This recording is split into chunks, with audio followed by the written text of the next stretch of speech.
Welcome to RS Group of Schools online classes. This is Rachna Dikshit and students, आज के इस video में हम पढ़ेंगे क्लास 10th का चैप्टर फर्स्ट और चैप्टर का नाम है मित्रता, जिसको लिखा है आचार्य रामचंद्र शुक्ल ने। स्टूडेंट्स, मित्रता जो चैप्टर है इसका मेन उद्देश्य क्या है, ये हम थोड़ा सा इसके बारे में अभी डिस्कस करते हैं कि जो मित्र होता है वो हमारे लिए एक औषधि का काम करता है। किसका काम करता है? एक औषधि का काम करता है। और औषधि का काम क्या होता है कि बीमारियों को दूर करना। वैसे ही क्या होता है, एक मित्र क्या होता है जो हमें बुरे मार्ग से हटा करके अच्छे मार्ग की ओर ले जाए। और एक प्राचीन विद्वान का कहना है कि विश्वास पात्र जो मित्र होता है उससे हमारी बहुत बड़ी रक्षा होती है। जिसे ऐसा मित्र यानी विश्वास पात्र मिल जाए, उसे विश्वास पात्र अगर जिसको मिल जाए मित्र, तो उसे समझना चाहिए कि उसे बहुत बड़ा खजाना मिल गया है। और विश्वास पात्र मित्र जीवन में एक औषधि के रूप में आता है। तो हमें अपने मित्रों, जितने भी हमारे मित्र हैं, उनसे हमें ये आशा रखनी चाहिए कि वे उत्तम संकल्प वाले हों और हमारे दोषों और त्रुटियों से हमको क्या करें, बचाएं। तो चैप्टर का जो सारांश है वो आज हम पढ़ेंगे।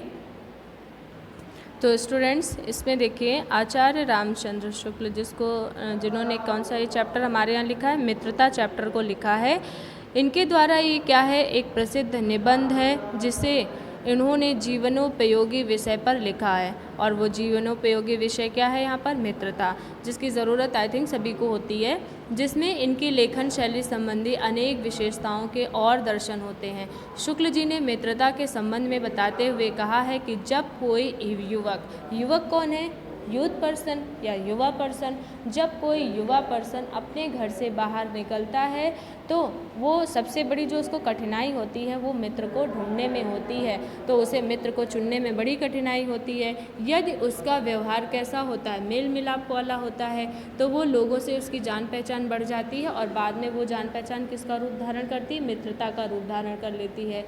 तो मित्रों के चुनाव पर उसके जीवन की क्या निश्चित होती है? सफलता निर्धारित होती है।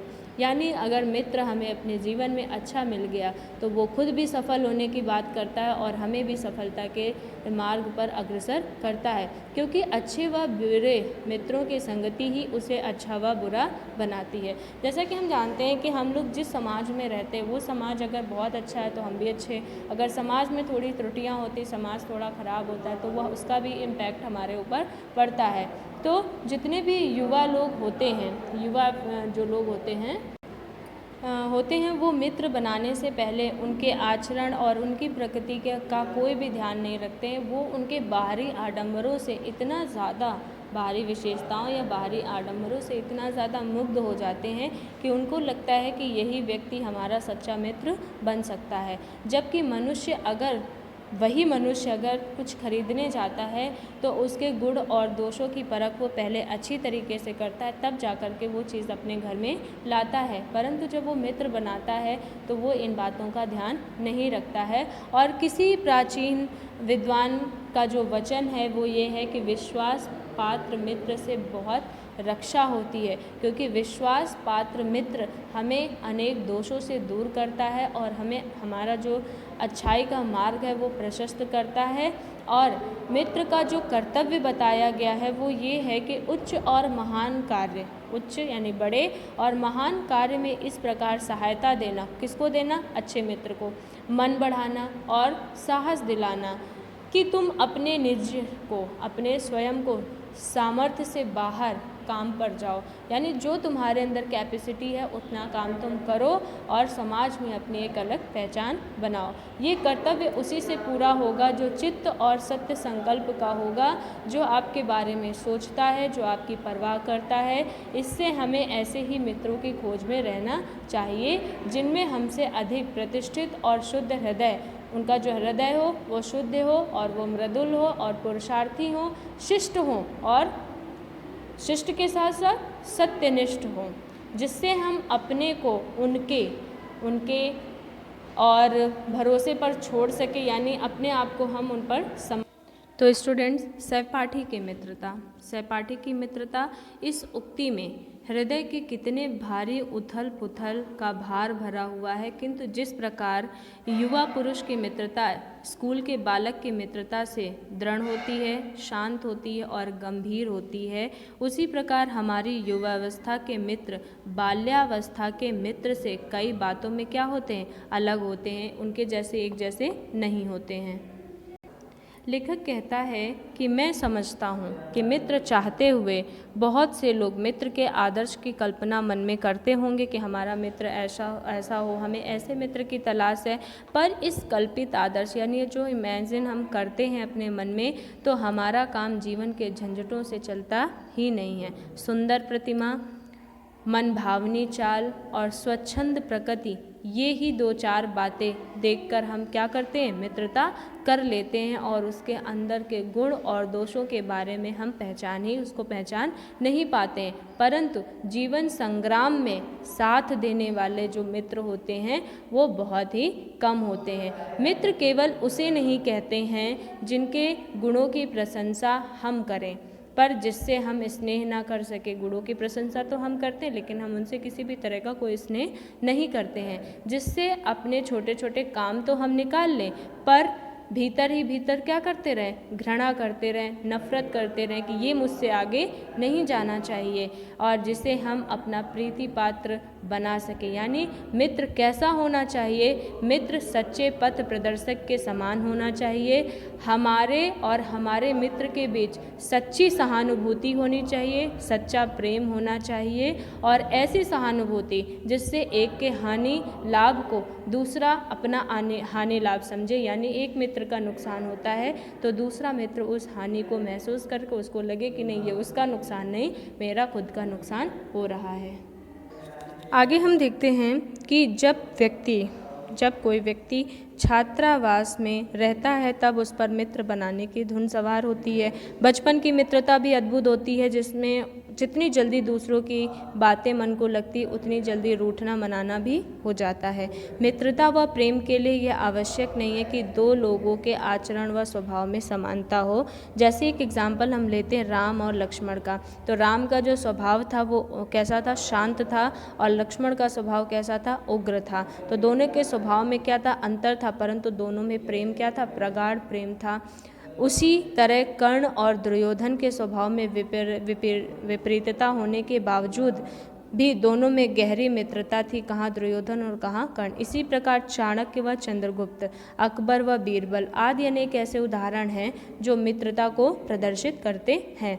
तो मित्र का जो परम कर्तव्य है वो अपने मित्र की सहायता एवं उसको विकास के लिए प्रोत्साहित करना होता है।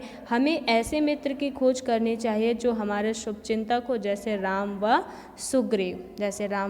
सुग्रीव। यदि कोई हमारे भले बुरे के बारे में हमें सचेत ना कर सके तो हमें उससे क्या करना चाहिए, हमें उससे दूरी बना लेनी चाहिए। ऐसे युवक जिनका काम क्या है, सिर्फ घूमना इधर उधर और बिना मतलब की बातों को करना, और तो उनका जीवन क्या है, सोचनीय है, किसी और का नहीं है, किसी काम का नहीं है, क्योंकि उन्हें फूल पत्तियाँ और कलकल की आवाज़ें आदि में कोई सौंदर्य ही नज़र नहीं आता। यानी वो प्रकृति के किसी भी भाव को नहीं समझ पाते हैं। जो प्रतिदिन विषय वासनाओं में लिप्त रहता है और जिनके हृदय में केवल बुरे विचार कुंठित होते हैं, ऐसे युवकों का भविष्य क्या होता है, अंधकार में होता है, और ऐसे युवकों से भी दूर रहना चाहिए। आगे शुक्ल जी कहते हैं कि इंग्लैंड का एक विद्वान इस बात के लिए हमेशा खुश होता था कि उसे युवावस्था में राज दरबार में स्थान नहीं मिला।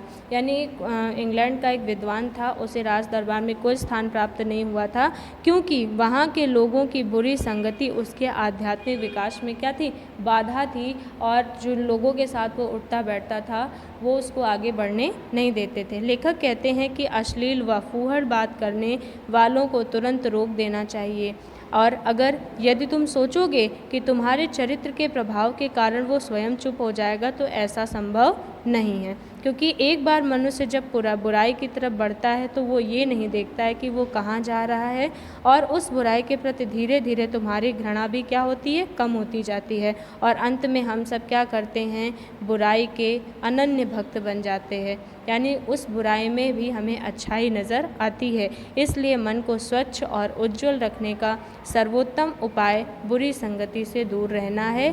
क्योंकि एग्जाम्पल एक दिया गया है कि काजल की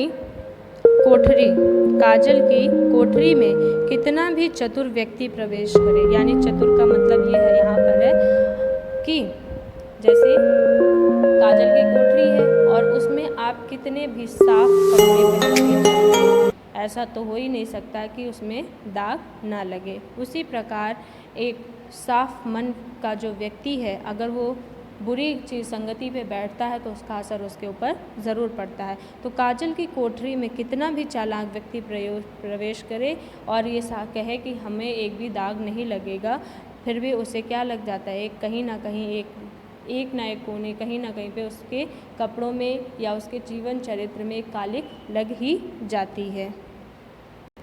तो स्टूडेंट्स, हमें भी अपने जीवन में एक ऐसे मित्र की तलाश करनी चाहिए जो हमें सफलता की ओर अग्रसर करे, हमारे अंदर की बुराइयों को ढूंढ सके और हमें उन्नति के मार्ग को दिखा सके और खुद भी उन्नति के मार्ग पर प्रशस्त हो सके।